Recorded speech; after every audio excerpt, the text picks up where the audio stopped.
Hello, everyone. Good morning, good afternoon, and good evening from whichever time zone you are joining in from. Thanks for showing up today for this immersive experience webinar. I hope you all are having a fantastic day till now. Today, we'll kickstart with an exciting topic, which is unlocking immersive experience, AR and VR in live events. We are really excited to have you all here. Let me begin by introducing myself and AI Core Spot as a company to you. My name is Nitin Naveen. I am Vice President of Innovation and Strategy at AI Core Spot.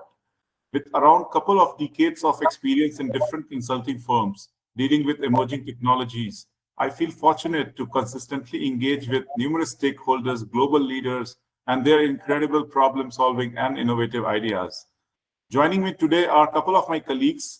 Arvind is there, and in the back end we have Naveen, who will add some energy to this event. So big applause to them for their dedication and hard work to bring this in shape. Now let me tell you something about our company, AI Core Spot. It was founded over 3 years back and created to serve as a knowledge hub, focusing on different emerging technologies like AI, ML, robotics, IoT, and much more. Our webinars aim to share the latest technological advancements in the industry. We dive into various tech sectors, unveiling a fresh theme every month and steadily gaining momentum. Our goal as a platform is to become the leading AI-driven community worldwide, where individuals like you with similar interests can contribute to mutual growth and success. We are committed to organizing industry-backed webinars, hybrid events, and some face-to-face events, grounding our knowledge through credible data for industry leaders, subject matter experts, thought leaders, and all our trusted partners. Additionally, we fine-tune our content across various digital platforms, which includes videos, blogs, podcasts, newsletters, and much more to shed light on this ever-evolving industry. Now, coming about today's webinar for which you all are here for. As I said in the beginning, a really exciting topic is up for today, which is from static to spectacular, AR and VR, reimagine live event experiences. Our speakers will provide details and deep dive in few topics like AR, VR, XR, technology and content management, which is behind the same, economic drivers, future, what is there in scope, and lot many, which is going around in the immersive experience space. Our expert panels will share valuable insights and engage in thought-provoking discussions that you won't want to miss out. Now let's kick off the discussion with some quick highlights. Meet our community partners for today. We have three great companies, which includes NBC Universal, Infovision, and Dow Jones Live Journalism, who played a crucial role in making this webinar a success. Also, a big thank to all our attendees. Your time and presence means a lot to us. We appreciate your being here to achieve your goals and connect with the fellow participants. Our platform's main goal is to help you gain valuable insights and build meaningful relationships. So if you leave with a few innovative ideas or build new connections, we'll consider it a good job. Now let me introduce our esteemed speakers for today. Our first speaker is Ashwin, who is Senior Director, Enterprise Product at NBC Universal. Our second esteemed speaker is Elena. She is Director of Emerging Technology and Innovation at Dow Jones Live Journalism.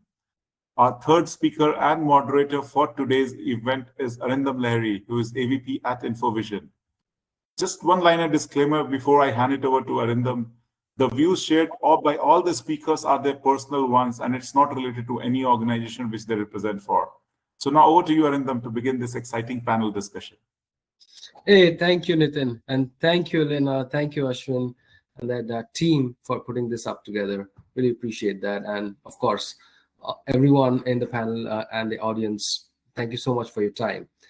So, as you can see, this is a very exciting topic, right? And this is obviously talking about virtual reality, AR, VR, and the whole spectrum of that universe where the world is heading.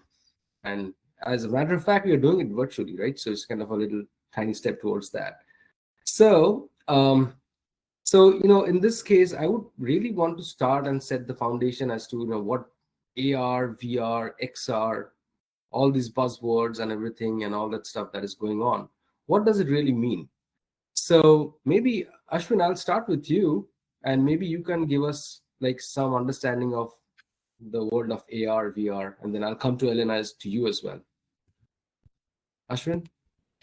Thank you, and hey everyone, Ashwin Katta, uh, Senior Director Enterprise Products at NBC Universal. I've been in the media industry for almost like 20 years now. Worked in media and entertainment, social media, and advertising. So it was a quite exciting journey throughout my career, and throughout this journey, I have seen mobile ecosystem, right, kind of evolve and explode, right. But at the same time, which is great, right. But at the same time, there are limitations with 2D medium of communication, right. So I think I'm the part actually I'm most excited about a future with some of these immersive experiences, especially with extended reality, is the kinds of use cases this will be opening up, for everyone across the spectrum, right. So let me just talk about a few things, specifically in the most simplistic terms, how I see VR, AR, MR, and broadly extended reality. In a simplistic terms, for virtual reality is a digital experience where a user with a headset is immersed in a digital experience where the user is able to interact with digital elements, right? That's in a very simplistic terms, right? There are tons of use cases, obviously, in the VR space already, and then predominantly sports and entertainment, live events, right? So like music concerts, conferences, right? So those are pretty compelling, use cases for VR. And live sports, which is one of my favorite, actually. That's it gives you a very immersive experience with VR, especially with what Peacock is doing, as well as what Prime Video is doing with on the Amazon side. So and obviously VR had been around for a while, but what is also changing is that as the headsets are becoming more and more affordable with mainstream adoption with headsets like from Meta. So those use cases are actually expanding, right? So that's the most exciting part to me about virtual reality. And then and just talking about like augmented reality, right? So that's been around for a while now. So in a very simplistic terms, this is where you'll be able to see a view of the real world with an overlay of digital elements, right? So very simple example, right? So in retail, this is already being used, where using your phone you're able to see how a furniture might look like in your living room. It's a very simple example. Like even social media had been using AR experiences, for a while now with Instagram and Snapchat. You're able to actually create these pictures, fun pictures, on the fly, right? So AR, and it's also it's been predominantly used already, right? Um, then mixed reality is the other immersive experience, and this is the way I look at it. This is a view of the real world with an overlay of the digital elements, where the real world elements are able to interact with the digital elements, right? This is quite exciting, right? And this is actually evolving quite a bit.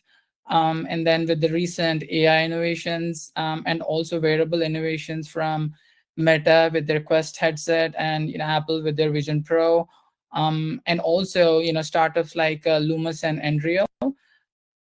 This has opened up a lot more opportunities in the mixed reality space.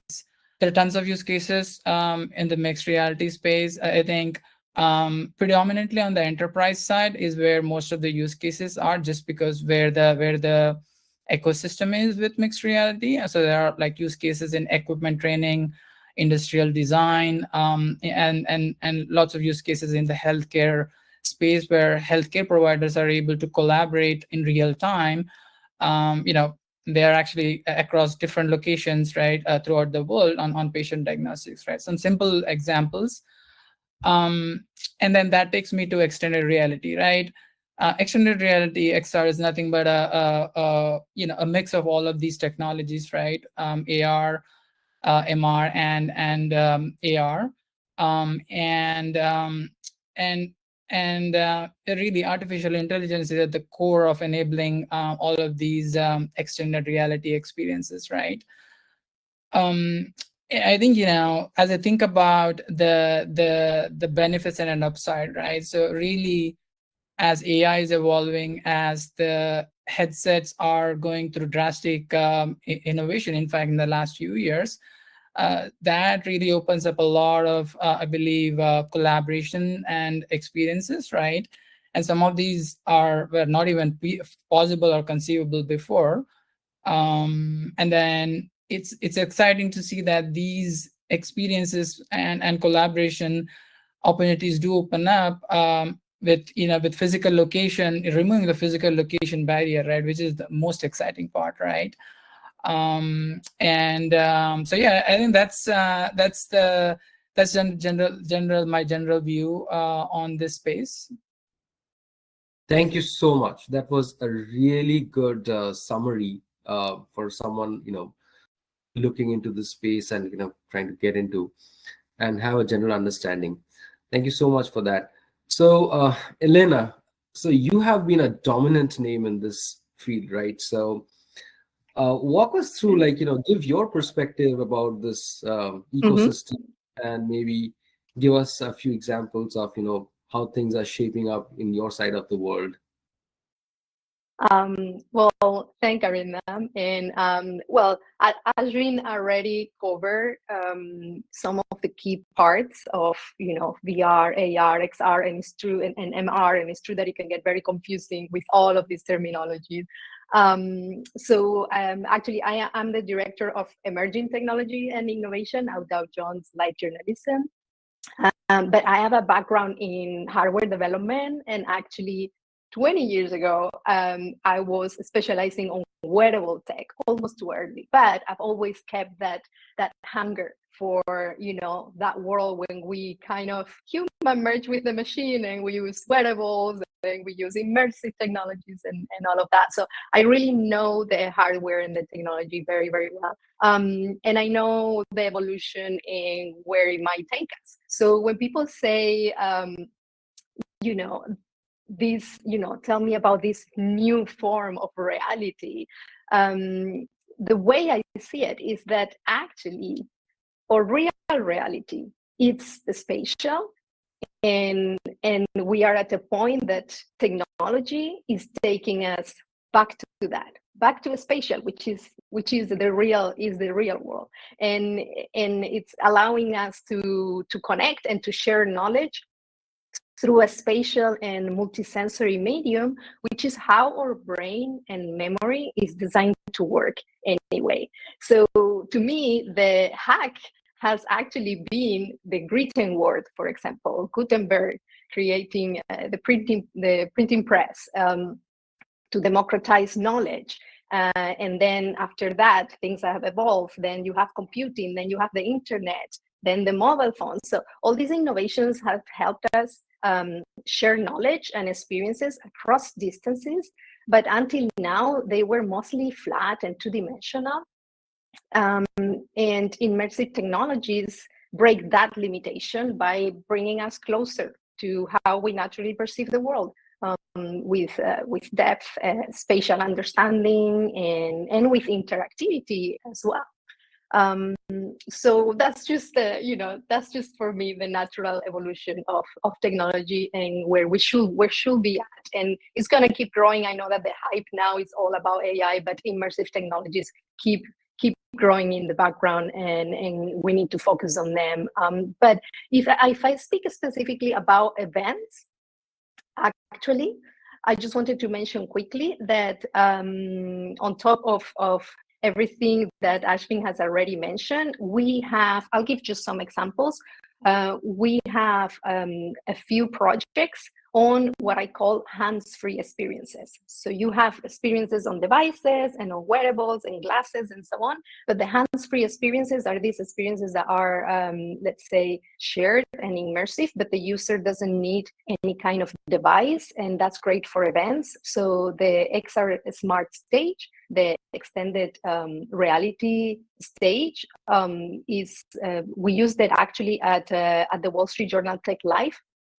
In one of the events that we had to pivot last minute because of COVID lockdowns.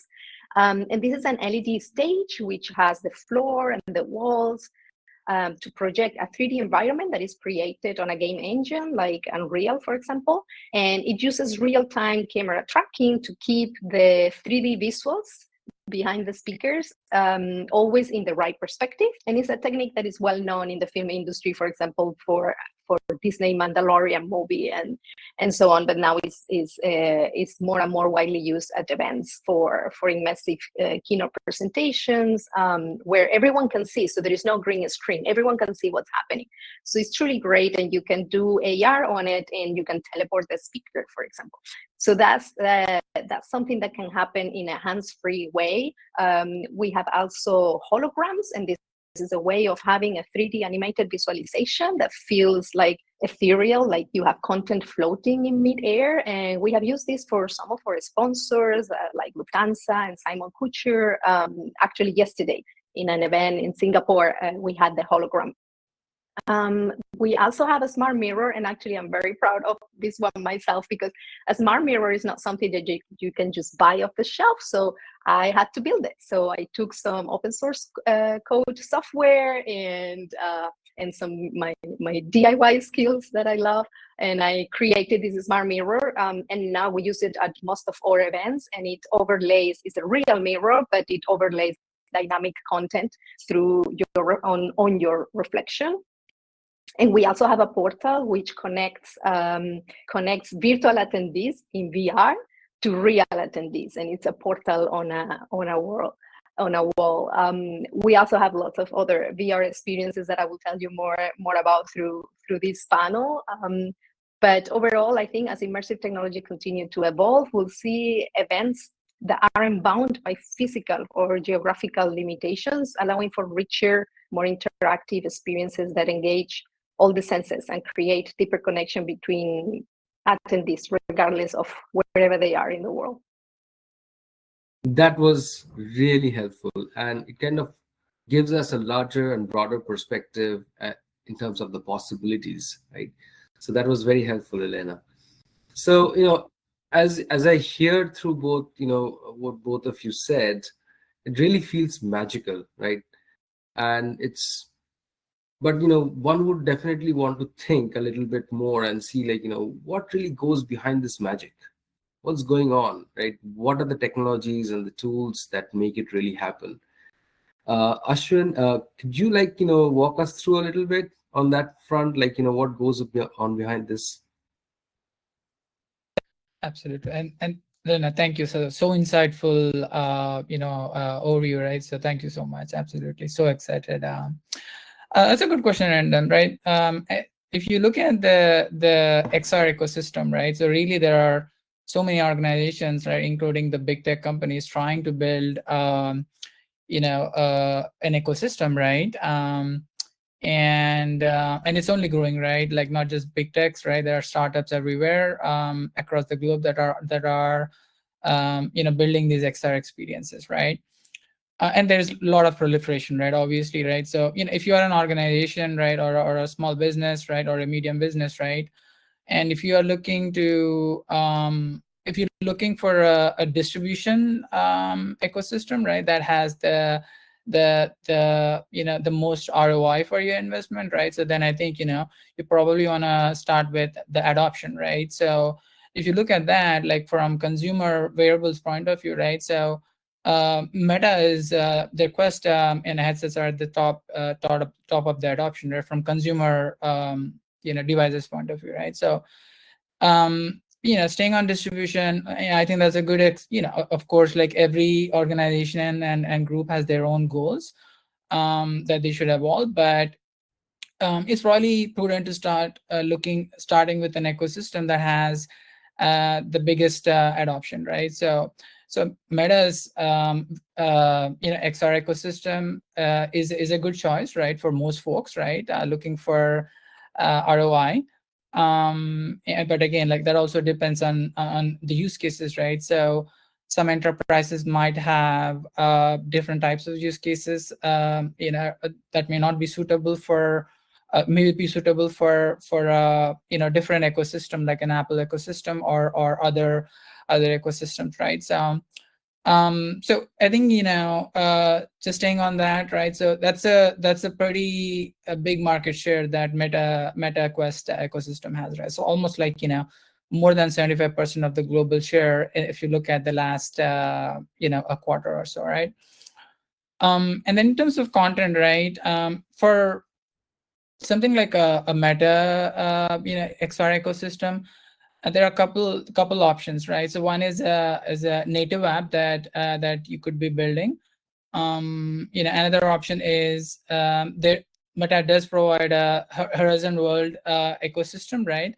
That you could be using to power your experiences, and that comes with pre-built templates, right? That Meta already provides, right?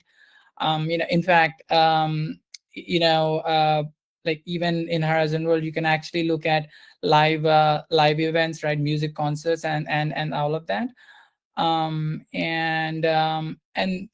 Meta does provide a lot of tool sets, right, to build both native apps as well as building upon new virtual worlds on the Horizon World platform, right? So there are quite diverse tool sets that are being provided by the company. And obviously, if an organization chooses to go with a different ecosystem, right, and each of these companies do provide different types of tool set. So that's that, right, on the distribution and the ecosystem side. And in terms of content creation, there are a few things to think about, right? So if someone's looking to distribute video content, right, then you'll need to consider the hardware and equipment cost. Like you'll need to consider 360-degree video equipment. And then for mixed reality experiences, there's more, right? So that's where the mixed reality staged environment and all of that comes into play. Really, like, depends on the type of experiences that you're looking to enable. There is that logistics and equipment aspect that has to be taken into consideration, like from content creation and distribution point of view. Obviously, as we know, like, there are tons of AI tools at this point, and every month there are more AI tools that are coming into the market, and that's only going to evolve over the next few years, right? So I think what that means is that for content creators, there's actually a lot more tools that are at their disposable. So that kind of brings down, I think, some of the content creation acquisition costs. So that's actually a big upside. So I think whichever ecosystem that the organization or group chooses to go with, there are all these AI tools do come in, and they're going to be helpful quite a bit with the content creation aspect of it. So yeah, I think that that I think is how I'm thinking at it. And especially, and I just even if you look at some of the live experience, and you can check it out even on Meta's Horizon World experiences, there are different kinds of live events that happen throughout the week. So there is that adoption already that's happening, right? There are live music concerts that you can experience. There are live interviews that you can experience, right? So all these use cases are already happening in this ecosystem, and I'm sure it's happening in some of the other ecosystems as well. But that's kind of how I think how to think about it, right? I would start with the audience that a group or an individual or organization is trying to target, and pick a best distribution platform to go with. And then I think those are those are the two key things I would start with, and then I think then the rest of the aspects of content creation and distribution just kind of fall in play. That's a very good explanation, Ashwin. Thank you so much. Elena, anything from your end? I mean, you're always Yeah, having I was gonna add. quizzes in your kitty. Yeah. Yeah, No, it's just interesting because we used a lot of these at our events very specifically. So I think our approach is less looking at distribution at this point and more looking at experiences for a specific date that we plan and we promote. And so I just wanted to say that on our side, we have been creating our own spaces, and those are options that can also be valuable depending on your use case, as Wayne said, depending on your use case. So we have an art gallery called Iconic Mints and a storytelling space called The Field. And both are developed as WebXR. So that means it's not an app, it runs on a browser. And because it runs on a browser, it's, let's say, device agnostic. Users can join the same space, and meet one another, independent if they have a VR headset or not. So in a WebXR experience, if you can join via desktop, via mobile, or via headset, and we thought that was important for people to join in whatever device they were, and then we wouldn't be so dependent on, are you locked with Meta, or are you locked with Apple, or anything like that. So that's just an option that I see growing, in the same way that web apps are growing. And then I also wanted to mention that we are also creating digital twins for our events. And there is two ways of creating those. One is that you can scan an event space once it's finished, and then you upload it, and it's a 3D environment that people can navigate, and then you can overlay interactive content on it. And we have explored that, and we have a few of those. We use Matterport and Treadis to overlay interactive content, but you can also create a digital twin from scratch with digital tools, and we use Midkai to create those spaces, and actually they create an AI concierge. So wherever you go in the event, you have a concierge that tells you more about the experience, and it's trained using AI, obviously trained specifically with our event information. So these are other ways that you can go around it, but then there is not a clear distribution channel, which is very important. That's because we promote it ourselves.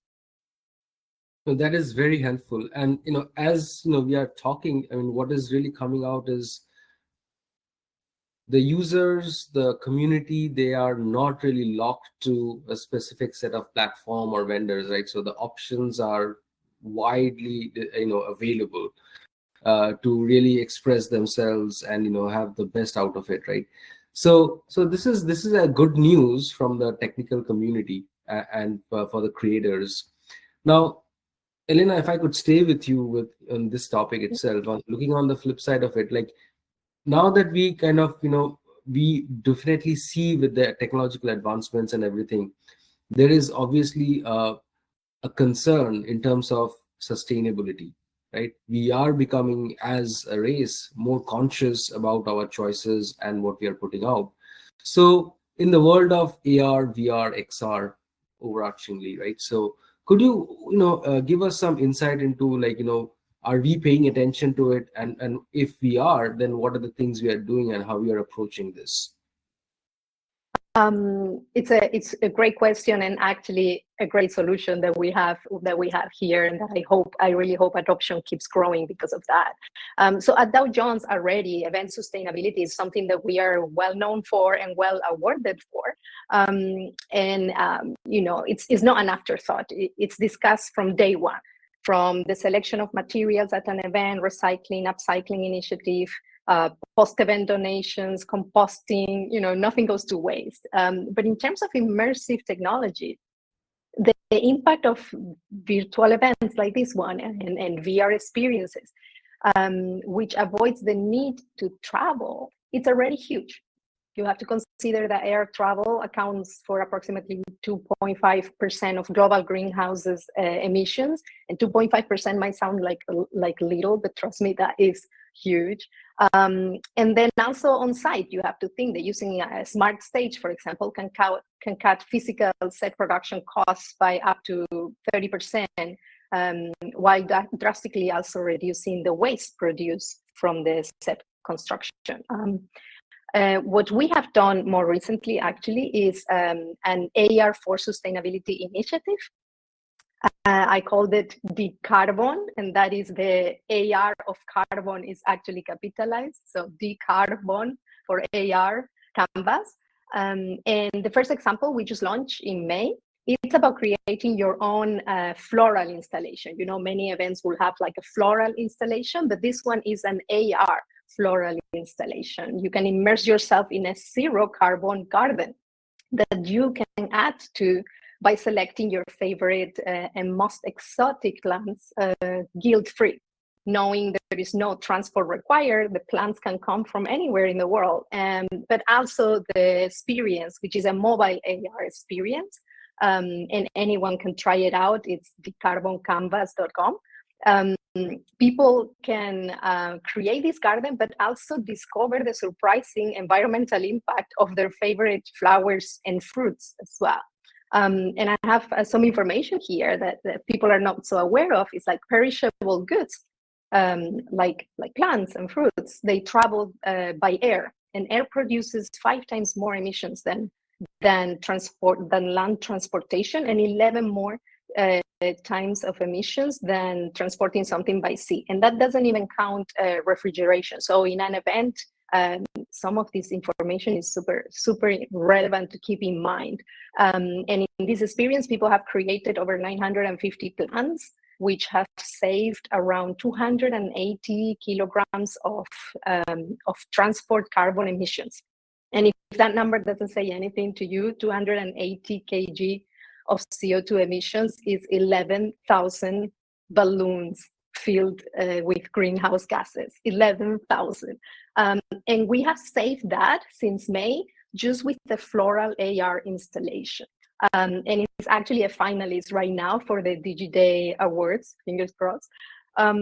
So, you know, I'm not saying that AR or VR or an LED stage does not use energy. Of course, it does use energy. But if you calculate and compare the energy consumption of a VR headset and the associated data streaming, servers, and cloud computing, it can still save around 300 times the carbon emissions of an event. So I think as immersive technologies become more efficient, their scalability also allows for larger and longer events with only an incremental increase in energy consumption. So this makes VR an excellent solution for reducing environmental impact. And that's a very, very insightful information, which we usually don't consider, right? So looking at this, so thank you so much for that insight and the numbers also. So this is great. I mean, so far, you know, as our discussion is, you know, we are moving through this. We have understood what AR VR is, you know, what the impact is, what the different options, you know, and how this is such a sustainable option. But at the end of the day, we also have to come back to look at, like, you know, how all of this is getting funded.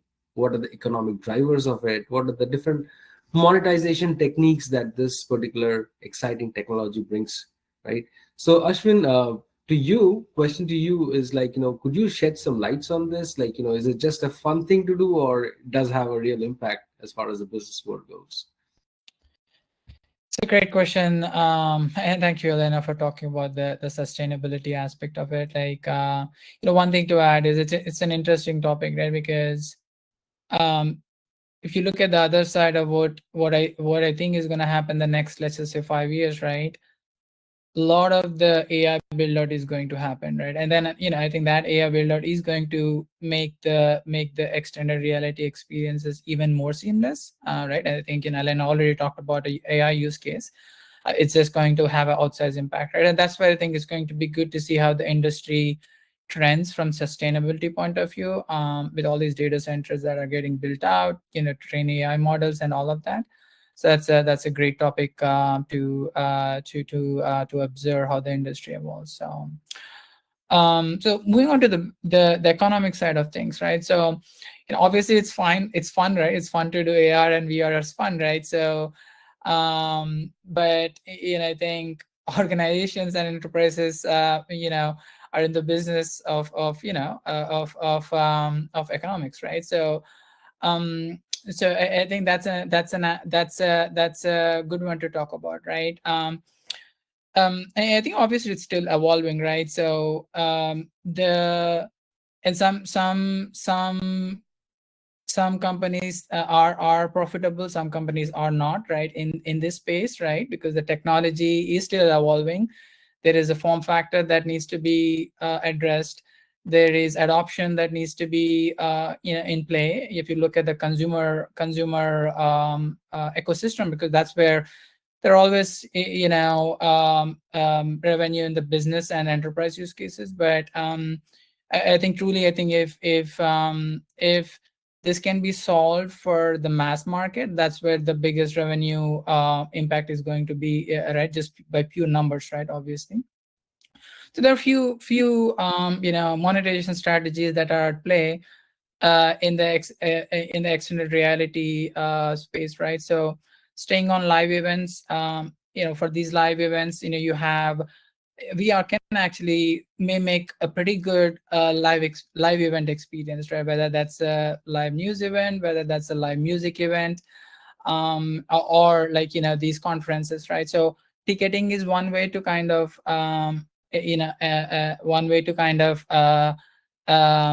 expand the economics of it, right? And there are other models like subscription models where for music and then few other use cases, right? This could be subscription and like exclusivity point of view, right? So that's another model that is in the ecosystem. Then there is a freemium model, right? So for something like a sports experience, like live sports experience, or even live music concert experiences, right? You could actually be considering the freemium model with product placements and different kinds of advertisements being placed and marketed within the virtual experience. Because once you're in the immersive experience, the real estate is a lot more for you to work with, well beyond your mobile phone real estate, right? So there's a lot of opportunity there. You have to be very conscious about making sure that the experience is top notch, right? So that's a balance someone needs to strike. But you do have a lot of real estate once you're in a virtual world, right?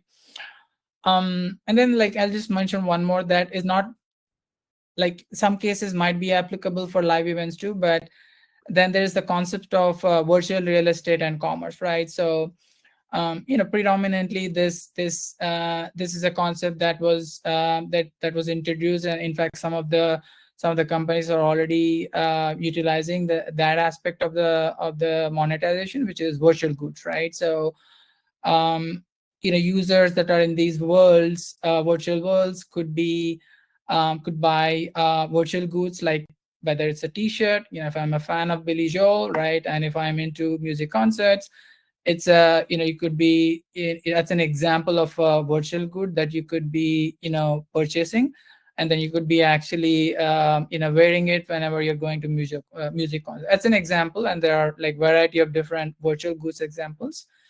So these are a few monetization models that are at play. It really depends on the organizational goals and objectives, what they are, or anyone who's trying to put out a virtual an XR experience. And I think what kind of monetization model makes sense really depends on the goals and objectives of that entity, right? So that's really helpful, Ashwin, because you have really taken this experience from just playing around with it and having fun to someone giving a serious thought and maybe starting their own journey, right, and taking it forward. So that's really helpful. So Elena, if I could come back to you, right? So this is obviously a global phenomenon, right? So I mean, where this experience brings the world together. Anyone from any part of the world can participate and things like that. I wanted to take your take on the ethical aspects of things. Now that we are talking about a much larger ecosystem. So what is it that you see and you recommend here? from an ethical standpoint?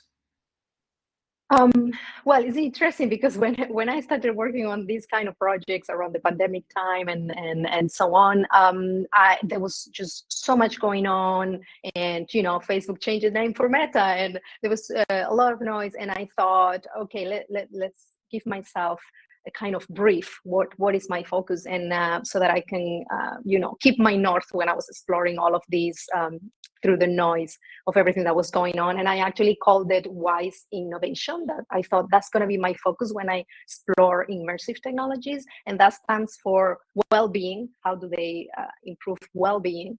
How are they insightful and educational? How they are sustainable, and how they are ethical. So I called it wise innovation, and that kept me kept my north in a way, and still is for many of my projects, the wise innovation. And so actually, in the projects I mentioned earlier, the field and iconic means there is a few things that I considered. First one is access, and I already mentioned that. So all the experiences are created in WebXR, so that if you don't have a VR headset, you can also go there and hang out with the same people. So that has been very important part of ethical part of access. Also, obviously, VR overall, VR experiences are often open 24/7, so anyone in any time zone can join, and it's very easy to add captions and even multiple language and so on. And then there is the equality side. And this is interesting because it was a bit controversial. And actually, Ashwin just mentioned, you go to a VR space and you can buy clothes and, and in a way I see it, although that's great that we have this marketplace, I also see it that for other kind of events, you want to eliminate these elements of status and you want equality. So I did this controversial decision of eliminating avatars. So what happens is when you go to one of our virtual reality spaces, everyone has the same avatar and they are anthropomorphic, but it doesn't have gender or ethnicity or clothes or anything to identify any kind of a status symbol. I just wanted to create spaces where people go and meet like-minded people. There is nothing else. Then also, when you think about it, by eliminating the need to create your own avatar and logging in and so on, you remove a lot of the friction of entering a space. So in our case, you just click the link and you enter. That's it. And you are there with the rest of people and you are equal to everyone else. So I just thought that was an interesting approach. But there is a space for both. Both are valid. I just think this is perhaps a more ethical route, depending on what you're trying to achieve. That's actually a very good thing, and I really appreciate both of you bringing two sides of two aspects, of this conversation. So that's really helpful.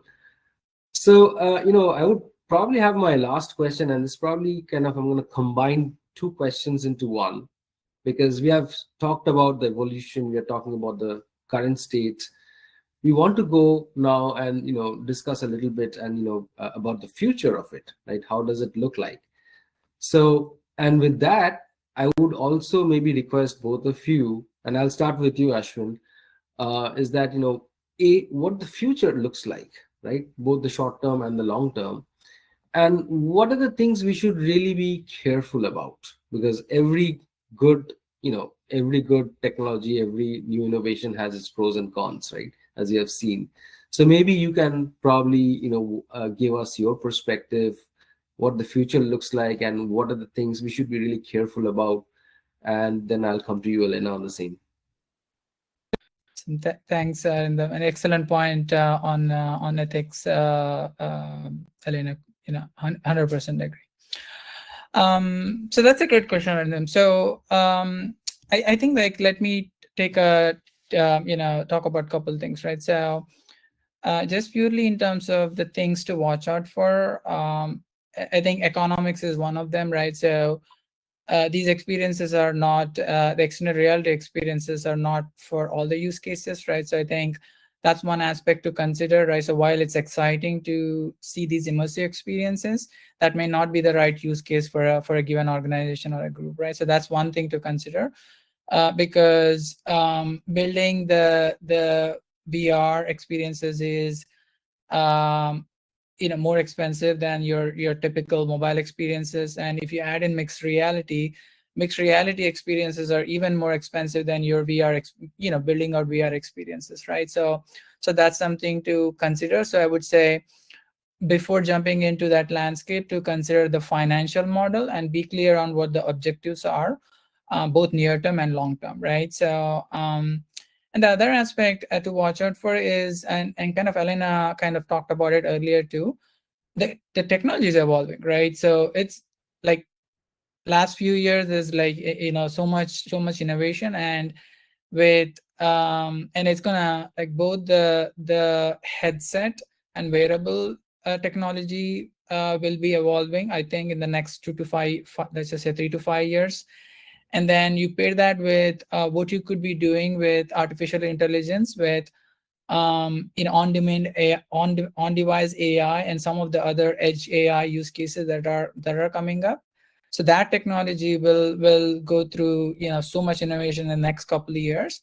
So I think if you look at 5 years from now, I think the technology is going to evolve drastically in the XR space. So something to watch out for. So if a group does actually get into that space, so you don't need to keep up with the trends. Make sure you are where the customers are, right? And it's different for every organization, right? So that's one aspect to consider, I would say.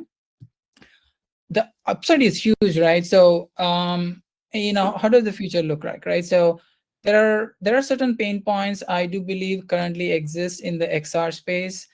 There are user experience challenges where sometimes to kind of go through the experience, you get taken to a mobile device to kind of activate your accounts and whatnot, right? So that's a user experience challenge. That's just one example. There are a few of those as well. These headsets are actually not yet ready for mainstream adoption, right? There is a form factor. Obviously, some of the companies are innovating globally to kind of, whether it's Meta, whether it's like some of the other companies that are really creating these wearable devices that are a lot more smarter. So, but that's a current adoption hurdle, I think, for mass consumers, right? But on the upside, I'm quite excited. I talked about, I think, the hardware innovation as well as the AI innovation that's happening. I think the next 3-5 years, the experiences on on XR experiences will be completely different than what we are seeing right now because of all of these innovations.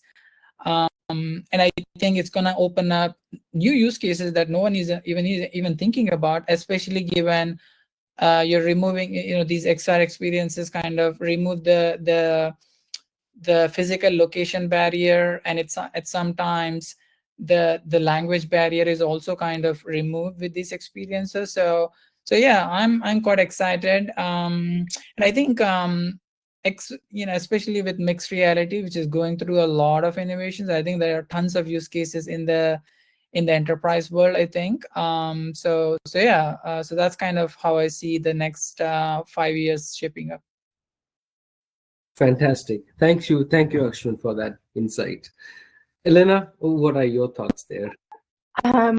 Well, I think on the software side, and it's been mentioned, it's definitely AI, but I just wanted to give an example of our own. We have created an immersive experience called sustainablehorizons.ai that anyone can jump in. And actually, it's an immersive story on how AI is helping us tackle sustainability challenge, since cities are responsible for over 60% of greenhouse gas emissions. But what is interesting is not only the story is about AI, the entire story was generated with multiple AIs. This was a very challenging project, but it was very, very exciting. So every scene, sound, phrase, everything is the outcome of a series of AI prompts combined with the oversight of human creativity, obviously. And we have the story script was done with AI. The voiceover is a clone of one of our own voices using 11 labs, images, video, the music, the sound effects, and so on. So that was a very exciting project on the software, definitely AI. And Ashwin already mentioned this. But then on the hardware side, I'm excited for two things. One is obviously the move into more, let's say, natural looking glasses, and they are coming soon in the next 3 years. So that's very, very exciting. But then biometrics. And in biometrics, I just wanted to mention two things that are coming up. And well, one is obviously headsets are on the head, so very close to your brain. So we're going to see more EEG, electroencephalogram readers that can read your brain waves. We're going to see that more connected with devices. And then the next layer, which is BCI, brain-computer interfaces such as Neuralink. So I'm very excited to see how this is going to evolve. Yeah. Those are actually, all very futuristic and, sci-fi for us, right? So, but it's really coming to reality as we kind of. It's really that's the thing. The future is the sci-fi is no longer sci-fi. Yeah. Exactly. But Elena, on these things, do you see any risks or any caution we should also use as responsible? Well, yeah, I mean, biometrics. Actually, interesting enough, I am writing a book about the ethics of biometrics, and you can find out more at idfutures.com. And the reason is that I see biometric data as data that is involuntary. So we think of just personal data as anything that comes from you, like in social media, your activities, your engagement, and so on. But it's still somehow, even though you might be kind of manipulated emotionally in social media, you still can choose what you want to post. But biometrics are involuntary. And I think there is a fine line there that needs to be defined on what happens with that data, who owns it, how it's used. But also on the good side, biometrics understanding, having self-awareness of your own body and how it reacts to things and your emotional state and your health is very empowering. So if you think of digital divides, who's going to have access to these technologies and who don't, that is also a danger because they can be very empowering. So there is two sides to it, the pros and the cons, and the digital divides, I think, is a very important one to think about. And that's why I'm writing the ID Futures book. Fantastic. This was very insightful from both of you, and I'm sure there were a couple of takeaways from this discussion from our audience. So I do have one audience question from Mahesh Murthy. Thanks, Mahesh, for posting that question. So I think, Nitin, we probably have a little bit of time, right, to kind of take that question, and please feel free if anyone else has any other questions. So Mahesh asks, how do you create a truly immersive experience while working with the technical limits of AR/VR today? What's the secret sauce? So I'll probably open this up for both of you to give your commentary on this.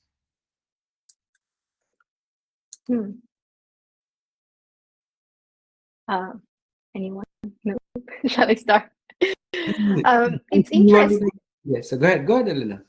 You got it. So I just wanted to say it's a very interesting question because actually, and I recently heard about this, when you say people, even like 20 years ago with gaming, they will be like, oh, wow, this game is so immersive and so exciting. We look at it today and it's like, oh my God, it's all pixelated. Like, who could play that? No?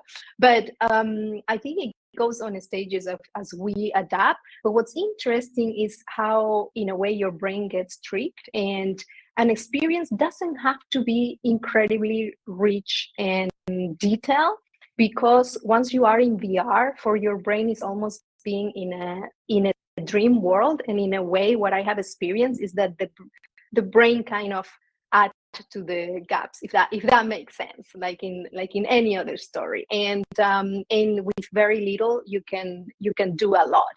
The difference is if you're trying to do something extremely realistic and you don't have the capability, like faces or people, then if you don't have the capability, I will go towards designing something more dreamlike, because then the brain lets go and you can immerse yourself in it. If you're trying to be too realistic and you don't have the technology capabilities, then you end up in this uncanny valley that actually the brain just like reacts to it. So a dream world, a dreamlike world, it's easier to get into, let's say. Yeah, I think that's the secret sauce, and that's a very valid point, right? So because you let your brain, do the rest of the story. Ashwin, did you want to add anything to that? No, I was going to say, I think, XR experiences are not for every use case. So I think it would be prudent to actually also assess that. And like for example, like Elena talked about couple, right? So you could already, for certain use cases, you could already create immersive experiences, right? Like media and entertainment, live sports is a very good example, right? So that's already happening, right? Some of these are already a lot more immersive than watching it on a TV and whatnot, right? So it's already there. It's just that really depends on the specific use case, right? And then Elena kind of talked about how to navigate around if for those kinds of experiences, if the technology is not there, which I think is already very close and is just going to be drastically different the next 3 to 5 years anyway. So yeah. Absolutely. And just to echo your sentiments, like, so I think one of the classic examples is Minecraft, right? So it's all pixelated stuff and people are kind of crazy about it, right? So that kind of gives you, it's not just the technology, don't get limited by the technology, right? So use your imagination, look at the use case, like Ashwin had been referring to, and that whole thing, all of these things come together. It's not just one pillar. So I hope that answers your question, Mahesh.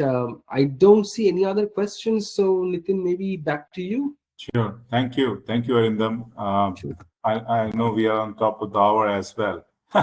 So, all the panel members, especially Elena, Ashwin, and Arindam, you did a fantastic job. Thanks a lot for coming together and sharing the knowledge. I'm sure the audience must have learned a lot of things from you, and the space which you have created for knowledge enrichment will be there throughout our platform. And obviously, if any one of you missed any part of the session, just to revisit it, today's event will be available on our company's YouTube page for your convenience. So you can go and look at that anytime.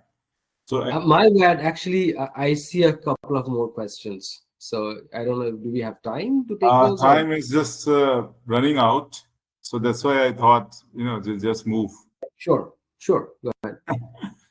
But yeah, I'm sure a lot of pointers which you discussed throughout the webinar, that was covered in the last 2 questions, which is there in the questions and answer section as well.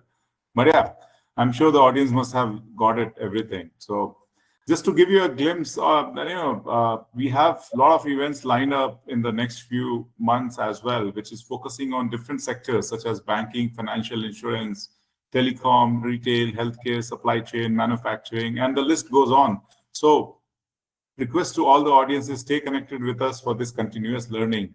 And for more technological updates, visit our website, which is aicorespot.io, and like our social media channels. We'll be sharing a wealth of knowledge, including details, announcement for upcoming events, and much more, which will aid you in registration. Look forward to your support. Please like and share our content on the social media. A heartfelt thanks to all our partners. Special mention about InfoVision, who is our knowledge and innovation partner, and Digit7, who is our technology partner. Explore their websites and dive deep into their technological advancements. As a company, we really enjoyed bringing this session to all of you, and hope you all found it as enjoyable as we did as well. We eagerly anticipate more sessions with you in the future. Take care and have a great day and year ahead. Thank you. Thank you.